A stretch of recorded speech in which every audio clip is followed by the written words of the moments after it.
Muhammadan abduhu rasuluh. Allahumma sholli ala Muhammadin wa ala alihi wa ashabihi wa man tabi'ahum bi ihsan ila yaumiddin, amma ba'd. Para hadirin jamaah sekalian, bapak-bapak dan ikhwah wal akhwat, hafizakumullahu ta'ala jami'an. Alhamdulillah, pada malam hari ini, di malam Rabu yang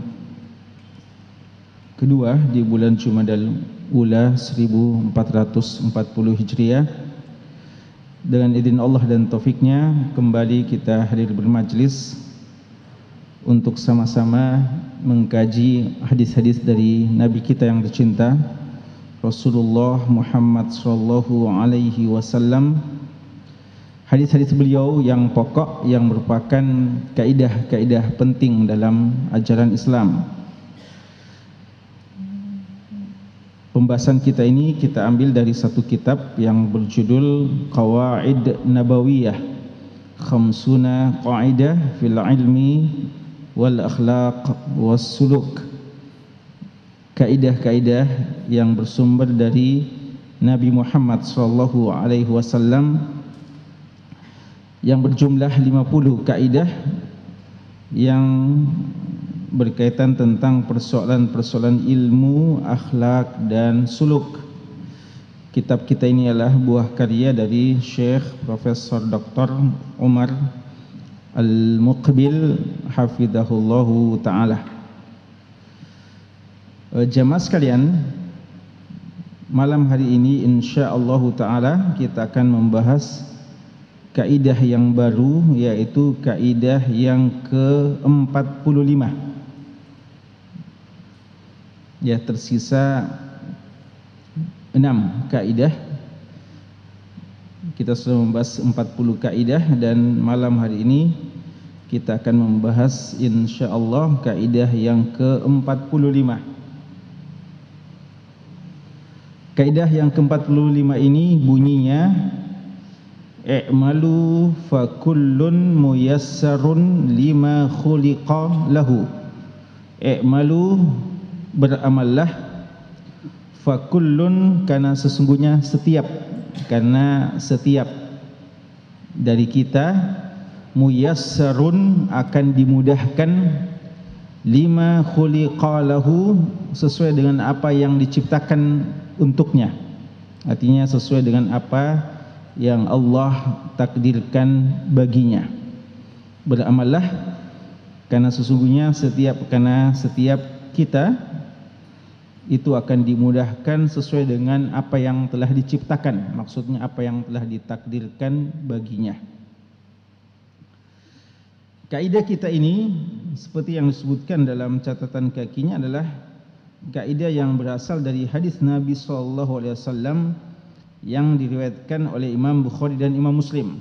Dan nanti Syekh akan menyebutkan kepada kita di antara riwayat yang ada tentang hadis kita ini. Jamaah sekalian, seperti biasa Syekh menyebutkan untuk kita satu perkataan sebagai pengantar sebelum kita membahas lebih jauh tentang kaidah ini. Kali ini beliau mengangkat satu syair yang terkenal, namun beliau tidak nisbatkan ya kepada qailnya, kepada yang mengatakannya, di mana di sini disebutkan wa kullu mri'in yahfu ala ma yuhibbu, wa kullu mri'in, dan setiap orang, yahfu, ya, hafa yahfu artinya asra'a yusri'u, bersegera, ala ma yuhibbuhu, menuju apa yang dicintainya. Ya, setiap orang itu akan bersegera melakukan, mendatangi, melakoni apa yang dicintainya. Wa kullu mri'in, dan setiap orang itu yasbu artinya yashtaq, ya, rindu dan suka, ila ma yunasibuhu, kepada sesuatu yang memang pantas atau cocok baginya. Jadi setiap orang itu akan selalu bersegera untuk apa yang dicintainya dan akan selalu rindu untuk melakukan apa yang memang cocok dan pantas baginya. Dan ini adalah satu tabiat manusia, dan ini suatu hal yang sifatnya manusiawi. Seseorang akan suka melakukan apa yang memang cocok dan tepat baginya. Dan tentu saja orang berbeda-beda dalam hal ini, dan ini yang maksud dari kaidah yang akan kita terangkan. Di sini disebutkan bahwa kaidah kita ini datang dari sebuah hadis yang diriwayatkan oleh Imam Bukhari dan Imam Muslim, dan ada kisah yang terkait dengan hadis ini yang diceritakan oleh Ali bin Abi Thalib radhiyallahu anhu, Abul Hasan, ya, Khalifah Ar-Rasyid, khalifah yang keempat, Abul Hasan Ali bin Abi Thalib radhiyallahu anhu, di mana beliau mengatakan ketika Nabi sallallahu alaihi wasallam berada pada satu jenazah pada satu hari di mana Nabi sallallahu alaihi wasallam duduk bersama para sahabatnya, dan waktu itu ada jenazah. Beliau memegang kayu, wa fi yadihi 'udun yunakkitu bihi. Ya, beliau waktu itu memegang kayu yang beliau goyang-goyangkan, ya. Beliau mempermainkan kayu tersebut. Fa rafa'a ra'sahu. Beliau mengangkat kepalanya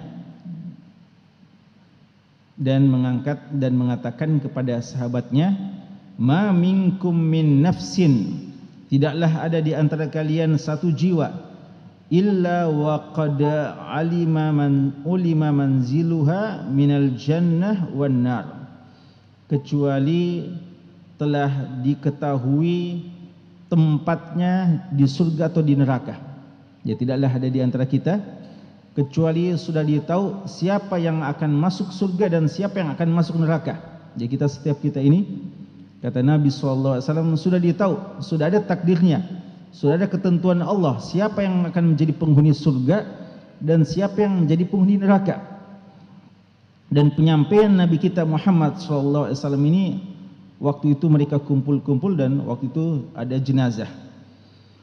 Qalu, para sahabat mendengarkan pernyataan tersebut bahwa setiap kita ini sudah ada takdirnya, dan ini sesuai dengan hadis yang kita hafal, yang kita ketahui, hadis arba'in, ya, bahwa ketika 120 hari umur janin di perut ibu,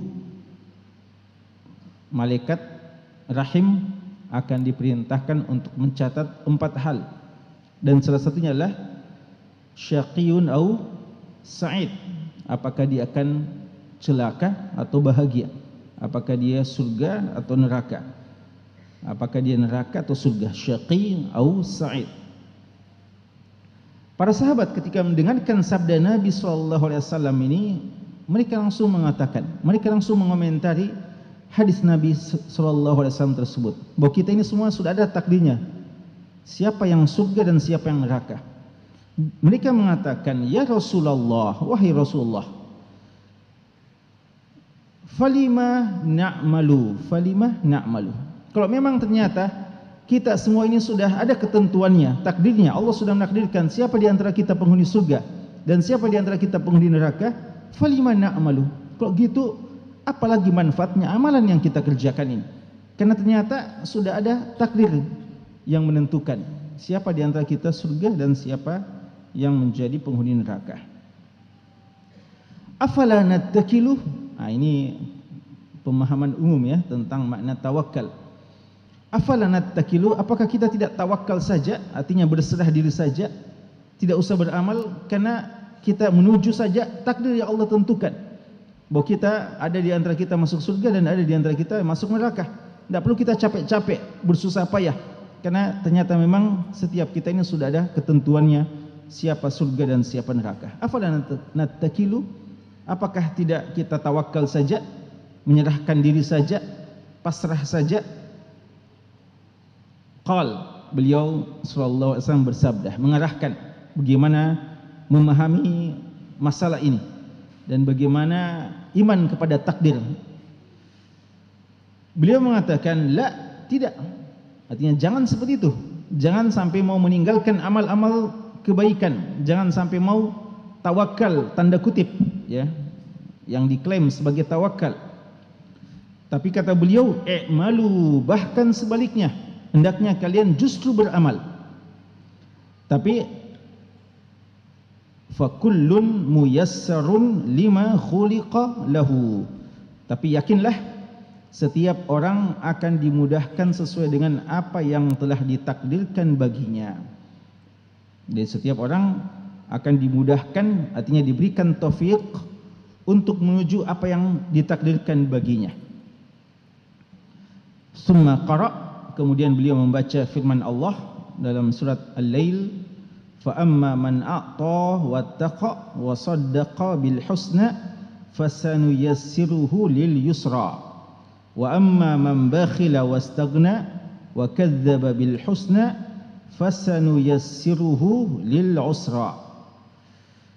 Beliau membaca firman Allah ya, setelah sebelumnya Allah mengatakan inna sa'yakum lasyatta, sesungguhnya amalan-amalan kalian itu berbeda-beda, ada yang bagus dan ada yang buruk. Lalu Allah mengatakan fa amma man a'ta wattaqa, adapun orang yang memberikan, artinya bersedekah dan bertakwa kepada Allah, wa saddaqa bil husna, dan membenarkan janji-janji Allah Subhanahu wa taala, membenarkan kalimat la ilaha illallah, membenarkan janji surga dan pahala-pahala yang Allah sediakan untuknya, maka orang yang seperti itu, orang yang beriman lagi beramal soleh, maka fasanu yassiruhu lil yusra, akan dimudahkan untuk melakukan hal yang dimudahkan untuk kemudahan yang baik-baik.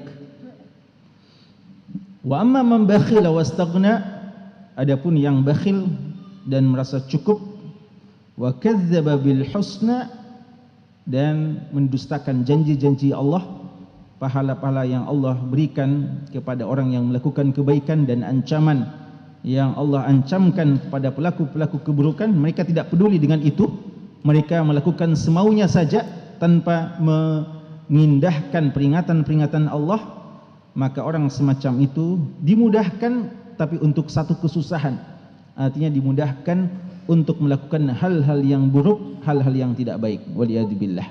Jadi masing-masing dimudahkan. Makanya khusus sekalian, kadang kita melihat orang ada yang Masya Allah, kadang amalan-amalan yang bagi kita sangat sulit, mudah sekali bagi dia. Kadang kita sudah lelah melakukan satu kebaikan, sebagian hamba Allah dimudahkan untuk tekun dengan ibadah-ibadah tersebut. Sebagaimana kadang kita tidak habis berfikir, sebagian maksiat dan kejahatan-kejahatan susah dilakukan sebenarnya, pengorbanan harus besar untuk melakukannya, dari sisi dananya, dari sisi tenaganya juga harus ada untuk melakukan maksiat atau pelanggaran tersebut. Tapi sebagian hamba Allah begitu mudahnya dan begitu relanya, begitu siapnya untuk berkorban untuk hal-hal yang tidak baik. Allahul musta'an. Itu diantara makna maksud dari firman Allah di ayat dalam surat Al-Lail ini. Kata Syekh, innaha qa'idatun nabawiyyatun tukhatibu wujdan kulli muslim. Ini adalah kaidah Nabi SAW yang mengajak berbicara setiap perasaan-perasaan dari seorang muslim dan mengatakan kepadanya, ini adalah pesan-pesan. Kaidah ini memberikan pesan pada setiap kita, pada hati nurani kita. Apa pesannya?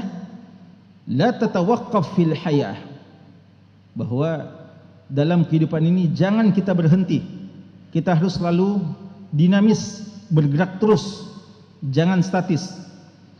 Laisa hunaka fi alamiz zaman mahattat wuquf. Tidak ada di alam zaman ini, waktu ini, stasiun-stasiun terminal untuk berhenti. Ya, kita hidup di dunia ini harus selalu bergerak, tidak boleh berhenti. Lianna qitaral a'mar laysa fi yadi ahadin minal bashar. Kenapa? Karena kereta api umur ini tidak ada pada tangan seseorang dari manusia. Tidak ada di antara kita yang bisa menghentikan kereta api itu. Apa keretanya? Kereta umur. Tidak ada di antara kita mengatakan saya mau berhenti dulu, ya, artinya istirahat dulu. Umur saya sekarang ini umpamanya 40 umpamanya, ya. Besok akan berkurang lagi, ya, semakin hari bertambah tentu saja umur akan berkurang. Dia bilang berhenti dulu umur saya, ya. Cuti dulu, ya, nanti setelah itu lagi dihisab lagi untuk menuju. Enggak. Setiap waktu bergerak ini artinya kita menuju tempat pemberhentian kita, tempat akhir kita. Tidak ada di antara kita yang berhenti untuk beramal dan berhenti untuk menjemput ajalnya atau dijemput oleh ajalnya. Jadi tidak ada tempat pemberhentian. Tidak ada di antara kita yang bisa menghentikan laju gerak umur yang akan datang menjemput kita. Maka kalau demikian, maka fal amal al amal, maka tiada alternatif yang lain kecuali beramal dan beramal. Tidak ada alternatif yang lain kecuali beramal dan beramal. Wal jiddal jidd, dan bersungguh-sungguh, kerja keras. Fattariqul ladzi yusilu ila al-akhirah la tajidu fihi mutawaqqifa. Jalan yang menyampaikan kita kepada akhirat tidak ada istilahnya berhentinya. Tidak ada berhentinya. Terus berjalan sampai tiba waktu pemberhentian. Ya, tidak ada terminalnya. Nanti kalau berhenti berarti itu memang sudah ajal kita, sudah selesai masa hidup kita di dunia ini.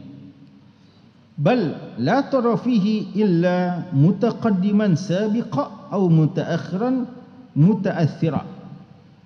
Bahkan hanya ada dua kemungkinan.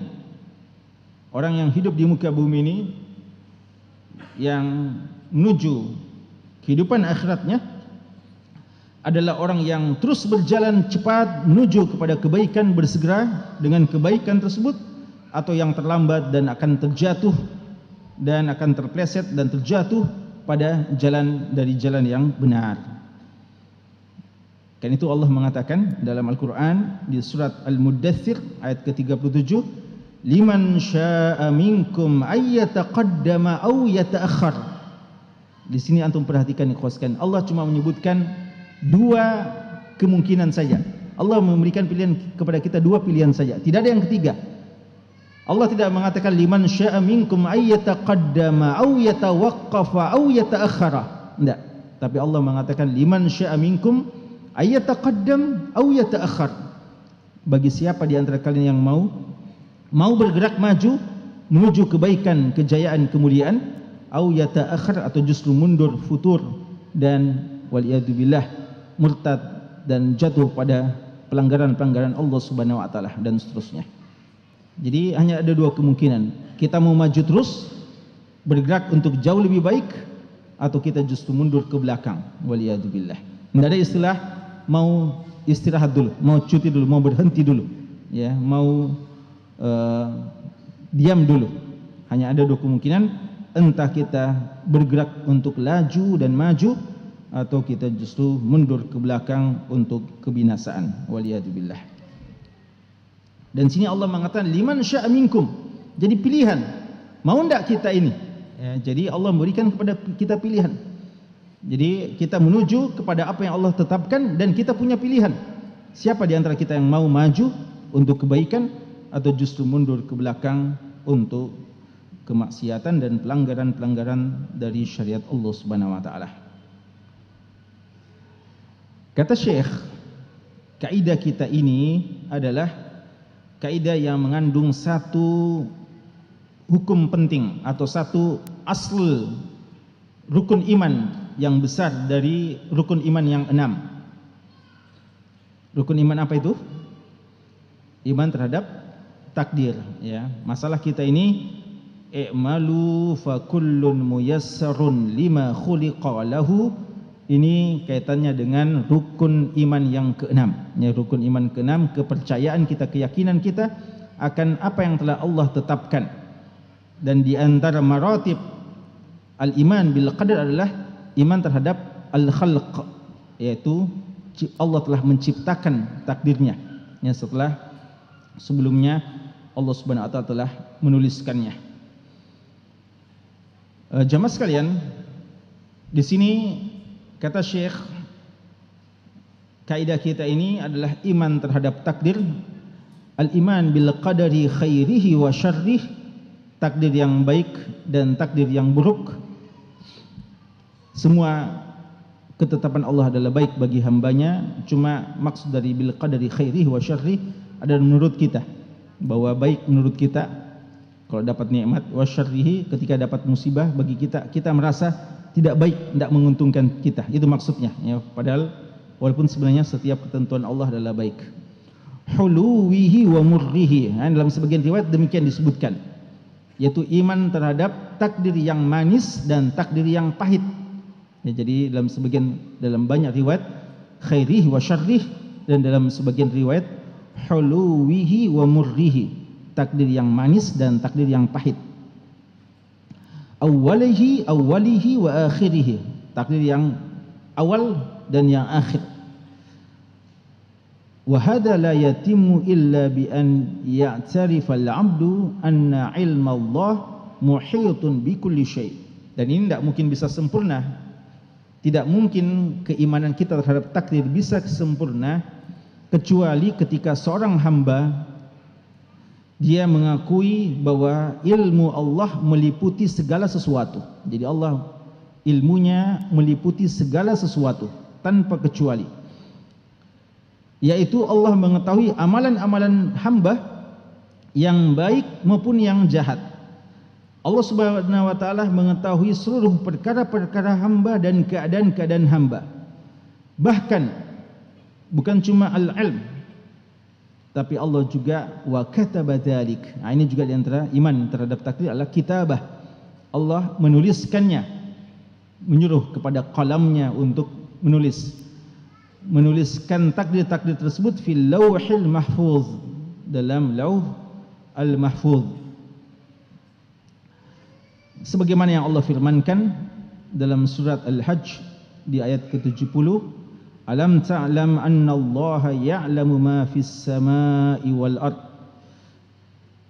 Apakah kamu tidak mengetahui bahwa Allah mengetahui apa yang ada di langit dan apa yang ada di bumi? Inna dzalika fi kitab, sesungguhnya itu ada pada kitab, yaitu Lauh Mahfuz. Inna dzalika 'ala Allahi yasir, dan sesungguhnya hal tersebut mudah bagi Allah. Artinya kalau kita kadang bertanya-tanya kenapa bisa itu, semua tertulis. Bahkan Allah mengatakan ya, daun-daunan yang jatuh Allah Subhanahu wa taala mengetahui semuanya, dan apa saja yang ada itu Allah ketahui, yang mana yang basah, yang mana yang kering, semuanya Allah mengetahuinya dan tercatat. Mungkin bagi hamba kalau mau memuqaranah, membandingkan dengan ilmunya yang sangat terbatas, kadang terheran-heran dan tidak bisa dicerna oleh akalnya. Tapi Allah katakan inna dzalika 'ala Allah yasir. Ya, tapi bagi Allah hal itu adalah hal yang mudah. Dan ikhwas sekalian, selain mencatatnya wa anna Allah Ta'ala yunafidhu hadhil aqdar atau yunfidh hadhil aqdar fi awqatiha bihasabi ma taqtadhihi hikmatu wa masyiatu.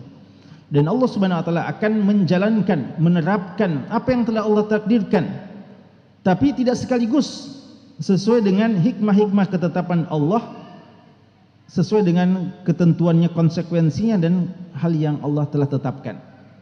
Jadi Allah jadikan di antaranya hukum sebab akibat. Itu sebenarnya sudah takdir ya. Ketika ada seseorang umpamanya sakit, lalu sakitnya parah, lalu dia juga tidak jaga kesehatannya, lalu tidak mau juga minum obat umpamanya, maka akhirnya dia meninggal dunia. Itu sudah takdir Allah. Dan ketika dia tidak jaga kesehatannya, ketika dia tidak mau minum obat umpamanya, itu sudah taqtadhihi ya. Artinya itu sebab-sebab, asbab yang Allah ciptakan juga untuk menuju sesuatu yang memang telah ditakdirkan bahwa cuma begitu umurnya, dan itulah yang menyebabkan kematiannya. Jadi Allah menciptakan takdirnya, dan Allah menciptakan asbab untuk menuju takdir tersebut sesuai dengan hikmah-hikmah Allah Subhanahu wa taala. Sebagaimana kadang ada seseorang yang kelihatannya sudah hampir meninggal dunia disebabkan kecelakaan mungkin atau satu penyakit yang sangat parah, Tapi hikmah Allah bosnya belum itu saatnya. Maka ada hal-hal yang lain yang mungkin bagi kita suatu hal yang luar biasa yang bisa menyelamatkan dia dari kematian. Bagi kita ini kadang suatu karamah ya, atau bagi kita mungkin suatu hal yang luar biasa ya. Tapi sebenarnya dia adalah hikmah Allah yang memang untuk diterapkannya takdir yang telah Allah Subhanahu wa taala tentukan sebelumnya. Asyamilatan li kulli ma kana wa ma yakunu al-muhitatan bil khalqi wal amr ya, yang sempurna terhadap apa yang telah terjadi dan yang akan terjadi, yang memang sesuai dengan ciptaan dan ketentuan Allah. Dan Allah Subhanahu wa taala telah memberikan kepada hamba qudratan wa iradatan. Dan ini juga penting ikhwas sekalian, bahwa Allah Subhanahu wa taala dia mengetahui. Allah Subhanahu wa taala punya masyiah. Allah Subhanahu wa taala dia mencatat ya, dan Allah Subhanahu wa taala dia menciptakannya. Itu maratib iman terhadap takdir. Tapi jangan kita pahami bahwa kita ini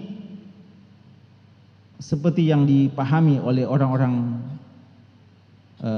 Jabriyah, yang fatalis, yang menyerahkan dirinya begitu saja. Allah Subhanahu wa taala menciptakan untuk hamba yang dinamakan qudrah ya, kemampuan. Jadi kita juga Allah ciptakan untuk kita kekuatan, kemampuan. Wa iradah, dan keinginan.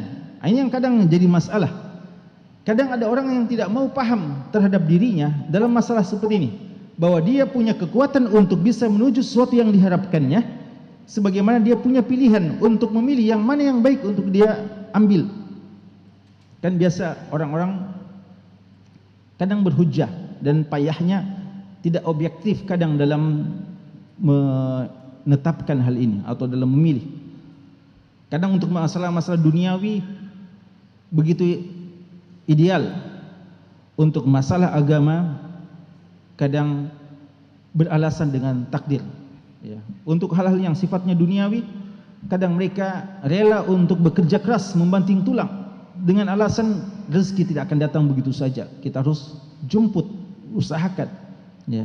Allah telah tetapkan, tapi kita mesti menjemputnya rezeki tersebut untuk mendapatkan kerja keras, untuk mendapatkan kesuksesan, kebahagiaan duniawi, menjadi orang berhasil, menjadi orang sukses, menjadi orang ya, istilahnya biasa menjadi orang ya, karena dianggap orang hanyalah ketika dia sukses dalam masalah-masalah duniawi kadang. Lalu di sisi yang lain, ketika diajak untuk kebaikan, mereka tidak semangat. Ketika dinasihati, mereka kadang tidak memperhatikannya. Bahkan kadang ketika dikatakan bahwasanya apakah tidak rindu akan surga, tidak takut terhadap neraka, mereka mengatakan ya kalau sudah begitu takdir saya apa boleh buat ya. Atau bahkan mungkin mengatakan ya, ketika dinasihati dengan maksiat-maksiat yang dilakukannya, dia mengatakan saya memang, model saya memang cocoknya untuk gitu mungkin ya, sudah takdir saya. Seakan-akan dia tidak punya pilihan untuk berpindah dari kemaksiatannya ini, untuk bangkit, untuk naik dari lubang kemaksiatan yang dia terperosok di dalamnya, untuk dia bangkit, naik untuk meninggalkannya dan untuk bisa lebih baik ke depan. Dia menafikan, mendustakan diri pada dirinya bahwa dia memiliki kudrah dan memiliki iradah. Walaupun memang yang akan terjadi adalah apa yang Allah takdirkan, tapi sekali lagi Allah melengkapi kepada setiap kita perangkat untuk bisa menuju takdir Allah yang dinamakan kudrah, kemampuan, dan iradah, keinginan. Taqa'u biha af'aluhum bihasabi ikhtiyarihim, yang akan terjadi ya, perbuatan-perbuatan kita sesuai dengan pilihan kita. Lam yujbiruhum 'alaiha, yang dia tidak dipaksakan untuk itu. Wa yaqu 'alaiha al-hisab wal jaza, dan karena itulah ya kawan sekalian, karena ya kalau ada orang mengatakan kalau sudah ditetapkan Lalu kenapa kita mesti dihisab? Padahal memang sudah ditakdirkan. Ya, diingatkan bahwa karena kita sudah memiliki qudrah dan iradah, atas dasar inilah Allah akan menghisab kita. Ketika kita memiliki qudrah untuk melakukan kebaikan, kita tidak melakukannya. Ketika kita memiliki kemampuan untuk memilih yang mana yang baik dan yang mana buruk, lalu kita sengaja memilih keburukan. Atas dasar inilah kita akan dihisab oleh Allah Subhanahu wa taala. Fa in qulta, kalau ada kamu mengatakan, kaifa afhamu ma tuqarriruhu fi qadiyatil qadar wa hadhil qa'idah tuqarriru anna kullan minna muyassarun lima khuliqalah. Kalau ada yang bertanya, kalau Anda bertanya, bagaimana caranya saya bisa memahami apa yang Anda sebutkan tentang pemahaman terhadap takdir dengan kaidah yang kita baca sekarang ini yang mengatakan setiap orang dimudahkan terhadap apa yang telah diciptakan, telah ditetapkan baginya. Maka jawabannya, kata Syekh, jawabannya adalah anna af'alana wa aqwalana taqa'u bi qudratina wa masyiatina allataini sayuhasibunallahu alaihima. Itu tadi yang kita sudah sebutkan, bahwa perbuatan-perbuatan kita, perkataan-perkataan kita itu akan terjadi, terlaksana sesuai dengan kemampuan kita dan keinginan kita. Ya, seorang ketika memilih, dia mengatakan itu, dia pilih memang sengaja dia ingin katakan seperti itu. Sebagaimana dia melakukan itu karena kudrah yang ada pada dirinya. Dan atas dasar itulah Allah akan menghisapnya. Wa a'tana subhanah qudratin wa mawahib. Dan Allah telah memberikan kepada kita kemampuan-kemampuan dan bakat-bakat, ya. Taqdi biha ma qaddara lana qada'uhu. Yang dengan itulah Allah Subhanahu wa taala menakdirkan untuk kita apa yang ditetapkan bagi kita. Jadi kalau sekalian, kita masing-masing ini punya bakat masing-masing. Nah, inilah tugas kita sekarang ini. Tugas kita bagaimana menggali ini dan memunculkan bakat kita yang mungkin masih terpendam dan kita salurkan untuk menuju kepada kesuksesan dunia akhirat kita. Ini yang tugas kita sebenarnya. Bukan tugas kita berpangku tangan lalu kita beralasan menuju takdir Allah.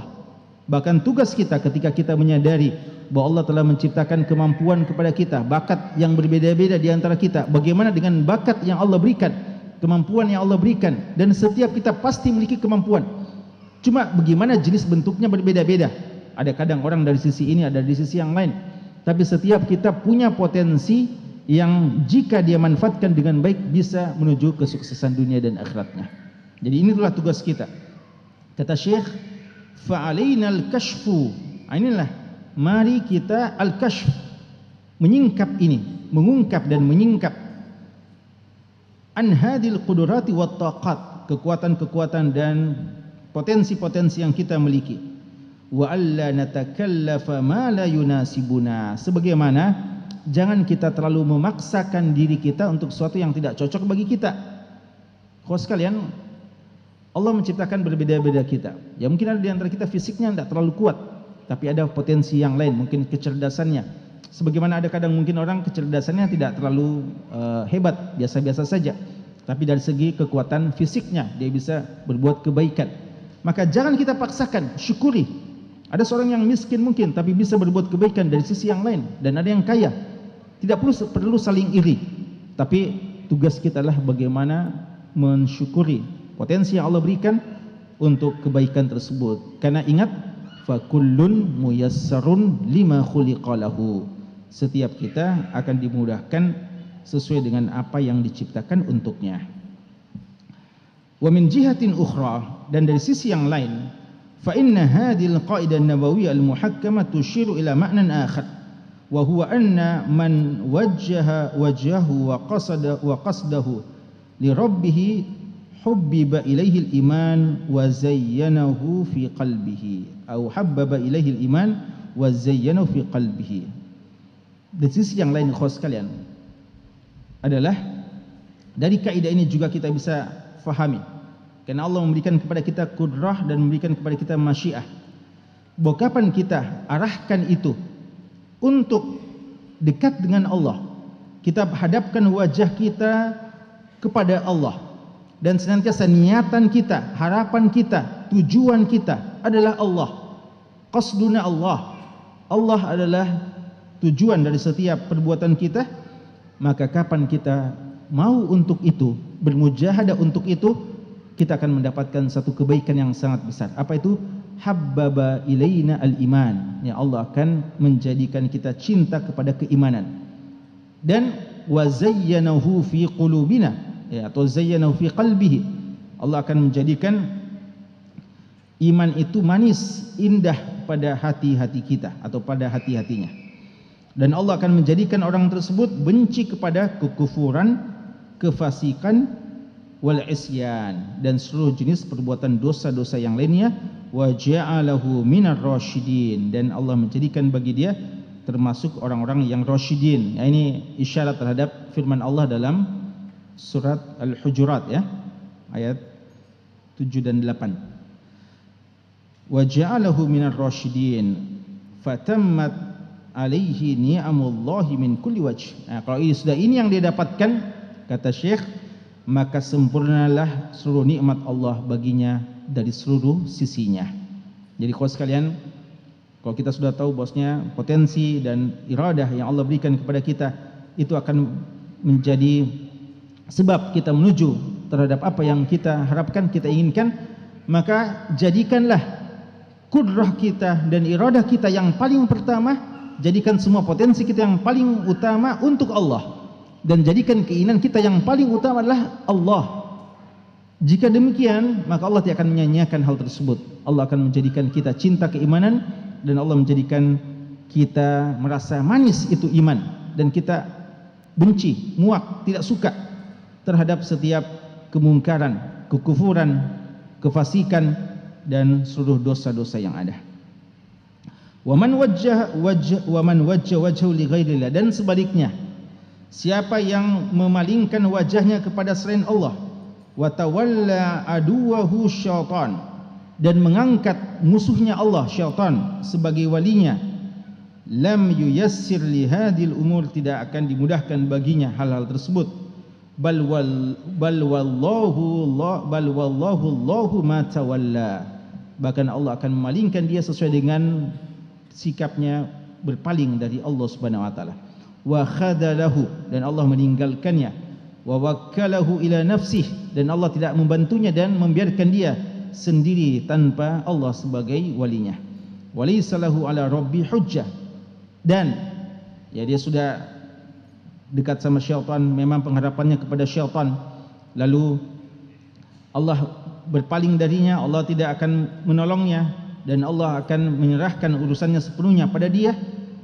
Dan walaysa lahu ala rabbi hujjah, seiring dengan itu tidak ada alasannya bagi Allah Subhanahu wa taala. Artinya dia tidak bisa beralasan, saya ditinggalkan ya Allah, maka jangan siksa saya karena saya ditinggalkan, saya tidak dibantu.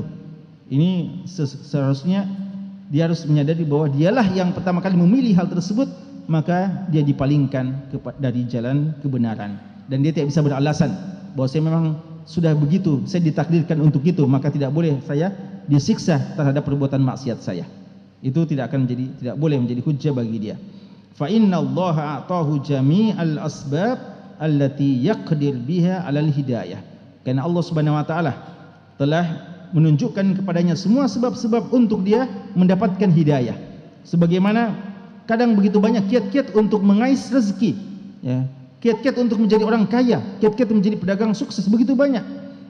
Maka Allah juga telah menunjukkan kepada kita jalan-jalan asbab untuk menuju hidayah Allah Subhanahu wa taala. Kenapa kita tidak tempuh? Lalu kenapa kita beralasan bahwasanya saya tidak berhak disiksa karena saya memang sudah takdir saya, ya, untuk mendapatkan kesesatan tersebut atau kemaksiatan tersebut. Walakinnahu ikhtarad dhalala 'alal hadi, tapi seharusnya dia tahu bahwasanya dialah yang memilih kesesatan dan tidak memilih petunjuk. Fala yalumanna illa nafsahu, maka jangan dia mencela kecuali dirinya sendiri. Ya, terakhir kita bacakan ayat yang disebutkan oleh Syekh. Allah berfirman, wa qulil haqqu mir rabbikum faman syaa'a falyu'min wa man syaa'a falyakfur inna a'tadna lidh-dhalimina nara. Dalam surat Al-Kahfi ayat 29 Allah berfirman, katakanlah bahwa al-haq, kebenaran datang dari Rabbmu, maka faman syaa'a falyu'min, siapa yang mau hendaknya silakan beriman, wa man syaa'a falyakfur, siapa yang mau kufur silakan juga. Tapi masing-masing ada konsekuensinya. Mau beriman silahkan, tidak terlarang. Sebagaimana tidak terlarang juga kalau mau kufur, silahkan. Tapi tahulah masing-masing ada akibatnya dan konsekuensinya. Lalu Allah mengatakan bagi siapa yang memiliki kekufuran, inna a'tadna lidh-dhalimina nara. Ya, Allah akan menyiapkan bagi orang-orang kafir itu neraka. Dan Allah berfirman, yahdi bihillahu man ittaba'a ridwanah subulas salam wa yukhrijuhum minadh dhulumati ilan nuri bi'idnih wa yahdihim ila siratim mustaqim. Dalam surat Al-Maidah Allah berfirman, dan Allah menunjuki siapa yang mengikuti. Ya, jadi antum lihat orang yang mendapatkan petunjuk siapa? Orang yang mau mengikuti keridhaan Allah, dia akan ditunjuki subulas salam, jalan-jalan keselamatan, dan dijauhkan atau dikeluarkan dari kegelapan menuju cahaya dengan izin Allah. Wa yahdihim ila siratim mustaqim, dan Allah menunjuki dia pada jalan yang lurus. Sekiranya ini dulu khos sekalian, masih ada pembahasan insyaallah dan kita sempurnakan pada pertemuan yang berikutnya biidznillah taala. Semoga Allah Subhanahu wa taala mudahkan kepada kita jalan-jalan kebaikan, dan semoga Allah menganugerahkan kepada kita semangat dan kecintaan dalam kebaikan, dan semoga Allah Subhanahu wa taala memberikan kekuatan kepada kita untuk melaksanakan kebaikan-kebaikan tersebut. Hadanallahu wa iyyakum, sallallahu ala nabiyyina Muhammadin wa ala alihi wa sahbihi wasallam, walhamdulillahi rabbil alamin.